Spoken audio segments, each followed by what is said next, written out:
Fantoma Vlog. În clipul de astăzi, pentru cei interesați, am un mic video referitor la o aplicație pentru animare de text și ca atare să trecem la treabă. Intrăm pe Magazine Play.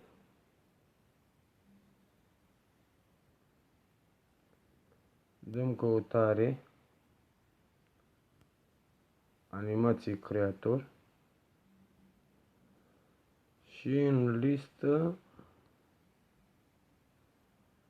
avem animate text creator,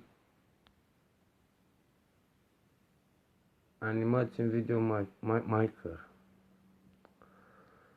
Ca recenzie despre valori, marea majoritate, după cum vedeți și dumneavoastră, doar 2. Sunt 2 persoane care au efectuat o recenzie.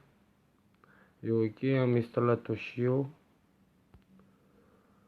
Și vreau să spun că am creat un mic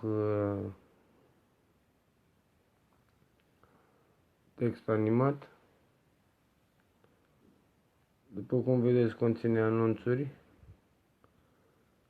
Și dăm Create Animation. Nu pune să așteptăm.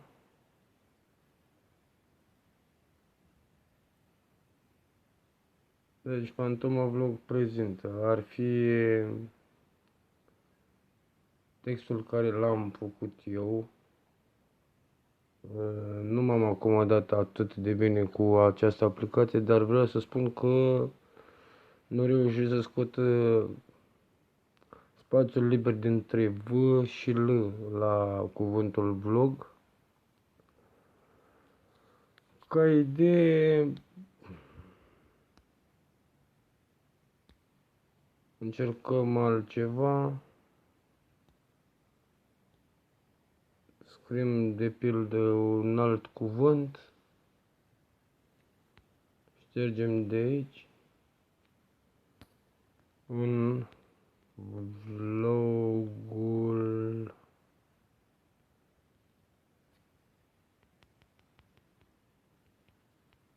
în vlogul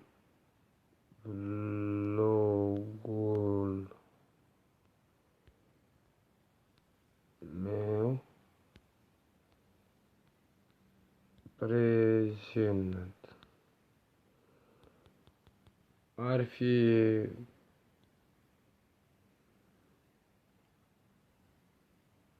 deja o altă chestie.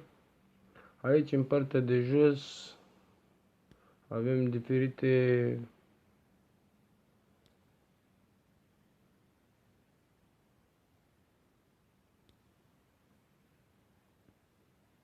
nuanțe.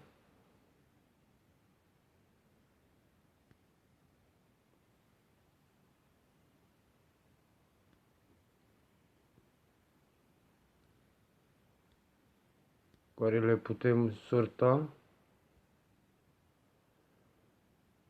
la alegere, după cum ar dori fiecare. Sunt nenumărate și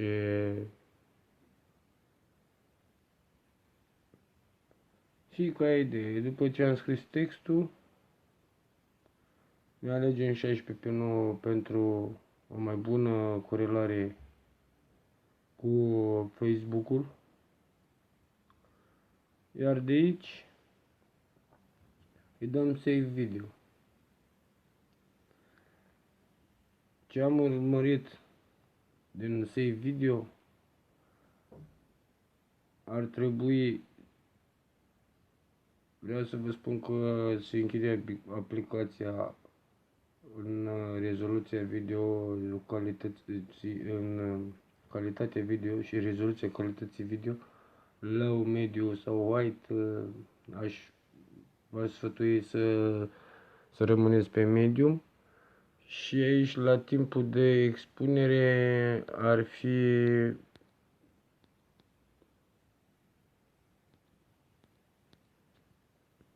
în 10 secunde, pentru că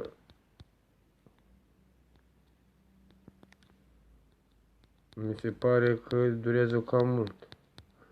Dar uite că nu se poate activa nici timpul ăsta.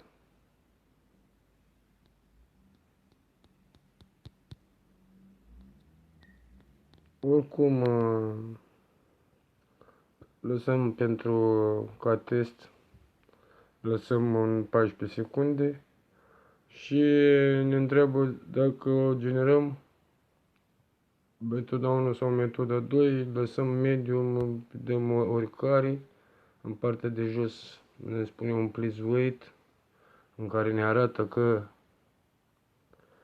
se încarcă aplicația noastră și automat, după cum se vede, ne spune să nu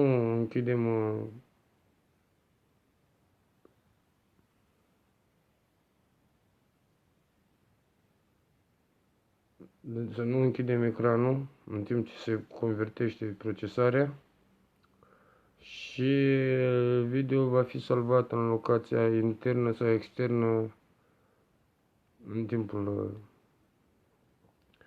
Acum putem ieși din aplicație.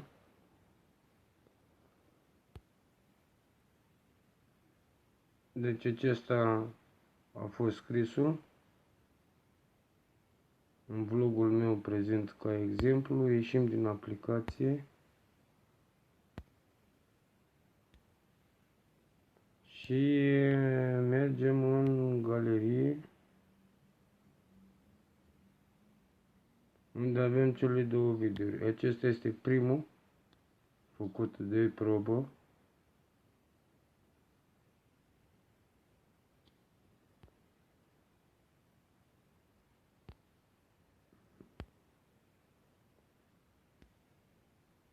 Și intrăm din nou în galerie. Avem al doilea video, care bănuiesc s-a salvat.